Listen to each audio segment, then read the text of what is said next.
official and government employees po. With all due respect, Your Honor, mayroon lang po sana akong gustong itanong eh. Yan. Mayroon po bang batas na nag-require na mag-conduct ng lifestyle check?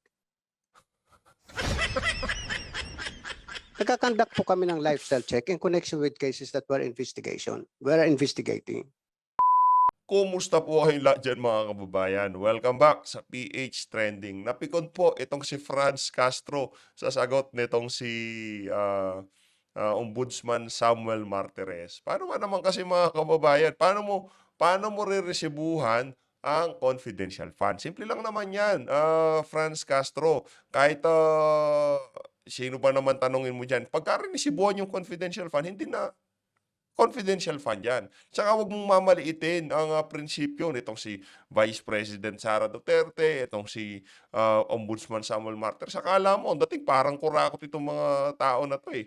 Pagka tinanungan mo yan ng resibo sa confidential fund, ang dating parang kung saan-saan nila dinadala yung perang ibinibigay ng pamahalaan sa kanila. Hindi po ganun. Yan si Samuel Martires, kahit si Tatay Diggs, meron tiwala dyan sa tao na yan. Napakataas po ng respeto ni PBBM at ni President Rodrigo Duterte dito kay dating associate yan sa Supreme Court na si Samuel Martires. No, hindi po gagawa ng kalokohan yan at hindi mo bibili ng pera yung prinsipyo ng tao na yan. No? Kaya para dito, sa nagdudunog-dunungan na si Franz Castro dyan sa House of Representatives, mahiyahiya ka naman, madam. No? Wag kang ganyan magsalita sa isang dating Associate Justice na Supreme Court na si Samuel Martires. At isa pa pong banas po natin dito kay Franz Castro, tinanong po niya itong si Ombudsman Samuel Martires kung nala-lifestyle check itong Vice President at ating Presidente Bongbong Marcos. Butata po itong si Franz Castro sa sagot nitong si Samuel Martires. Merong bang batas na nagsasabi na kailangan i-lifestyle check ang President at Vice President? Hindi po nakasagot itong si Franz Castro sa tanong na yan nitong si dating Associate Justice Samuel Martires at ngayong Ombudsman Samuel Martires. Pero bago po natin panoorin yung pinakalitas na kaganapan na yan sa House of Representatives sa naganap na hearing kaugnay nga dyan sa budget deliberation ng Ombudsman. Kung bago lang po kayo sa PH Trending, pakilike ng ating video para lagi po kayong updated. Huwag na natin patagalin itong mga kababayan. Ito na po ang pinaka-latest na kaganapan sa House of Representatives. Mahihiya ka naman, Franz Castro, nagpapatagal lang kayo dyan sa pangapagdinig dyan sa budget deliberation. Mga kababayan, isang like lang po. Masaya na po kami dito sa PH Trending. Pakilike naman po nitong video at kung papalarin po kami, makuha po namin yung subscribe button.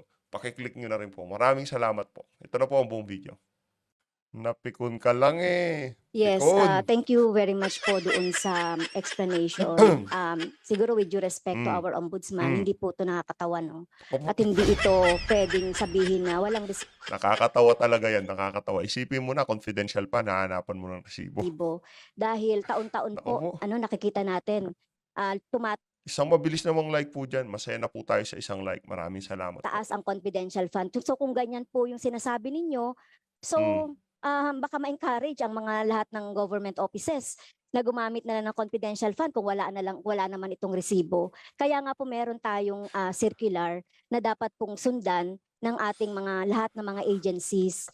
And ako personally, kung talaga mga investigation, yung ombudsman, pwede rin tayo dapat na mag-ano ng confidential, pero dapat Ay, with the sus. proper with the proper liquidation ng mga ganito. Kasi kung sasabihin niyo na Nako. kahit wala na kaming confidential fund, so it's all right, mailagay yan doon sa dapat na paglagyan, katulad ng Tapos hahanapan mo ng resibo. sinasabi niyo kanina, and other services. But to Ibang remind the klase rin po. ombudsman, dapat po maging observe natin yung due diligence at saka Huwag yung sa mong tuturuan paggamit yan. nitong Dati sa Supreme Court. confidential fund. So yun lang po. At saka yung savings, pag sinasabi po natin na savings, yun nga po yung ginagawa Yan sa loob ng mga hearing, dyan sa mga budget hearing na yan. Akala mong gagaling nitong mga to. Paglabas po dyan, itong si dating Supreme Court, ano po yan dati, associate po ata, yan si Samuel Martires. Paglabas dyan, wag kang ganyan magsalita dahil wag kang masyadong magdunong-dunungan, no? Dahil masusupalpal ka lang diyan kay Samuel Martires. Itong mga kabayan black na 'to, hindi na po sila nagtigil sa kanilang pagdudunong-dunungan diyan sa House of Representatives. Sa susunod na eleksyon po mga kababayan, sa mga dating bumoto diyan sa ACT teacher na 'yan, susuportahan niyo po ba? Pa po ba 'yan si Franz Castro at yung kanyang party list na ACT teacher party list? Paki-comment po sa baba at ng ating mapag-usapan 'yan sa comment section. Gawa minsan nagdududa kami, maraming mga Hmm, PS na hindi duda. naman nagagamit, nagsisave sila Hmm. and so on. Kaya dapat magamit po ito. So, yung next po ay tungkol doon sa Memorandum Circular number 1 as regards to the submission ng mga SALN. So, nagsasubmit po ba ng SALN ang Presidente at Vice President Naku po.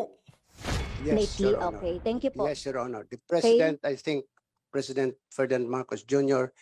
and Vice President Sara Duterte has submitted their SALN. Okay, thank you for the information. Doon po sa Memorandum Circular number 1, Section 6, lifestyle check even without SALN. So how often po nagko-conduct ang ombudsman ng mga lifestyle check po? So have you conducted lately ng mga lifestyle check po sa ating mga official and government employees po? With all due respect, Your Honor, mayroon lang po sana akong gustong itanong eh. Yan. Mayroon po bang batas na nag-require na mag-conduct ng lifestyle check? Nagkakandak po kami ng lifestyle check in connection with cases that were investigating. Nagkakandak po kami ng lifestyle check pag nag-file ng kaso for unexplained wealth. Nagkakandak po kami ng lifestyle check nang hindi na namin kailangan i-publicize Ayan na naman. that we're conducting a lifestyle check on this particular government official or employee. But the only question is, what law has been violated? The law on lifestyle check, where there is none? Or shall we proceed to forfeiture when we find that the properties of this particular government official or employee is not commensurate to his salary? Which again is debatable. Marami po sa ating maraming pera o maraming ari-arian na maring not commensurate sa kanyang income. Pero lingid sa ating kaalaman, yung asawa ay nagdinegosyo. Lingid sa ating kaalaman ay nagbabayad naman pala ng tamang buwis. But para sabihin na nagla-lifestyle check kami at ito ay ipangalandakan namin sa publiko, hindi po namin gagawin yon. We will conduct our investigation discreetly. I must admit we are now conducting some lifestyle check on some government officials, but I cannot say sino po sa kanila. Yes, Ayun. thank you po. Hindi ko naman po sinasabi na sasabihin niyo. Tinatanong ko lang po kung I'd nagaganap like to yung... remind Yes, thank you, Congresswoman Mr. Franz. Ayan. Mr. Chair. Last na po ito. Okay. So hindi ko naman po sinasabi na sabihin niyo kung sino po yung nila lifestyle check niyo. Nagtatanong ka kanina, ano ba naman itong si Franz Castro? Tinatanong mo kung nala-lifestyle check si President, si Vice President. Parang ewan talaga itong mga kabayan. Kasi it is in your memorandum po na Mga walang... Memorandum Circular number 1, Section Oh, 6. So, yun na po, Mr. Chair, at maraming salamat po sa ating ombudsman. bottom line dito, kayo dyan sa mga bayan black, lalong-lalo na ikaw si Franz Castro, ano kayo lang nagpapatagal sa mga pagdinig dyan sa mga budget hearing na yan. Walang problema magtanong kayo, walang problema, ayos lang naman magtanong para malaman kung saan po dadalhin yung mga ina-allocate yung budget sa mga ahensya ng pamahalaan. Ang problema dito, tama ba namang tanungin mo kung saan mapupunta yung confidential fund at hinahanapan mo ng resibo yung confidential fund? Eh hindi na confidential yun. Ang Thank you, lakas po, ang galing. Congresswoman Franz Castro. Oh. I would expect later Susunod, on susunod. ikaw na Next. mag-terminate sa minority ng budget ng ombudsman. Hindi pa. Anyway, I'd like to call Representative Mark Go for his interpellation. Thank you very much, Mr. Chair. Ating pong Ombudsman Samuel Martires at sa mga ibang kawani ng Yan Ombudsman. si Kong Margo, mahusay po yan, Ah, mahusay yan. Pakinggan Habang natin yung mga tanong sumasagot yan. po si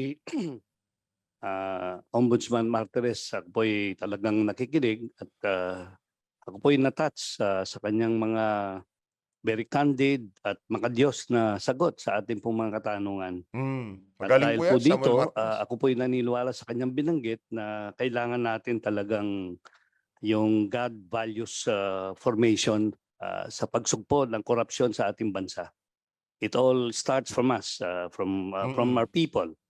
Kaya kailangan po natin siguro, dahil ako po is nasa Committee on Higher and Technical Education, titignan ko po ito kung pwede po tayong gumawa ng educational na batas na ang pagtuturo ng isang God or yung values centered on God should be included not only in the higher education curricula but also in the basic education. Napakahalaga po nito. It should be self-driven among us and among the people who will pursue a move against this corruption.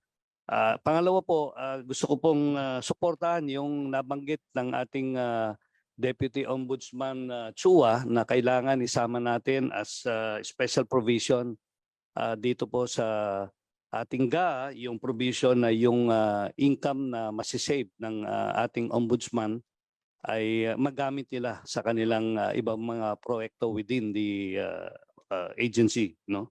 At pangalawa, yung bigyan ng kapangyarihan ang ating pong ombudsman na na-restructure yung opisina para po maging epektibo. Ako po ay naniniwala na kailangan hindi lamang tama yung paggastos ng budget, kundi maging episyente. Kaya kung may savings ang departamento, dapat i-praise pa nga natin kung talagang may savings dahil they did a lot of efforts in reducing the cost in their operation. At yun ay magamit sa ibang bagay na makakatulong sa ating bansa. Doon naman Galing po po sa ninyo, no? Samuel issue Martires. ng mga abogado. Meron po ba tayong problema sa pag-hire ng mga abogado dito sa ating bansa? Kasi ang gusto po niyong gawin ay doblein ang mga abogado sa Ombudsman Office. Sa palagay po ninyo, ito po'y marirealize po ninyo sa susunod na taon or this year, yung pong pag-hire ng more than 400 lawyers na inyong nabanggit, Mr. Chair. Yeah. Marami pong salamat, Congressman Mark Go. Ang galing po niyan si Martires, Sana ibang nga klase. po Mahusay. matapos namin tong taon na ito. Kanya lang ang problema namin ngayon sa isang posisyon kung minsan 200 ang aplikante. So if we're talking of an additional of 300 lawyers, you expect that pang ilan? 100. So medyo nahirapan sa interviews, but we will try to finish all these things before the year ends. Kaya lang naman nabalam din ang hiring namin noon because we were trying to rationalize. Ano ba talaga gagawin ng mga lawyers natin? Saan natin sila itatalaga? Anong gagawin nila? Yun lang po. Thank you, Mr. Chair, Mr. Ombudsman. Yung pong pangatlawang tanong ko, nabanggit kanina ninyo na kung pwede, yung COA sa pamagitan po probably ng isang legislation na kung meron lang silang observation on their audit, hindi na muna i-publish ito. Lalong-lalo na at the end of the day, after the audit, gumagawa naman po sila ng exit meeting with the concerned agency. Ito po talaga palagay ko tama kasi po ako'y galing sa pribadong organisasyon. Ganun po ang ginagawa ng mga external auditor namin. After the audit is done, they do an exit meeting with us and discuss yung mga observations nila that should be addressed by the concerned agency. So palagay ko napakaganda pong suggestion nito at kung pwedeng magawa yan, malesen po yung hindi magandang perception ng tao din at gagawa ng aksyon yung tao ayon dun sa findings na nakuha o na ilagay ng Commission Audit sa kanilang report. Ako po'y sumusuporta din doon at siguro sa lalong madaling panahon ay dapat bigyan natin ng impormasyon ang Commission on Audit sa ganitong balakin natin at kung kailangan na magkaroon ng batas ay gagawin po natin yon. Yun lang po ang aking observation at Galing, ito pong mag-aayos tong si representation ito. Kong Nung Mark pong Go. binanggit ninyo na kaya ninyo na ang operasyon ng ombudsman with this budget of 5 billion at alam ko po kayang-kaya ninyo ito. Baka makapag-save pa po kayo nito. At ako po ay sumusuporta sa inyong budget at sana yung plano ninyo na magkaroon ng digitization ang ombudsman ay ito pong malaking makakatulong sa inyong opisina.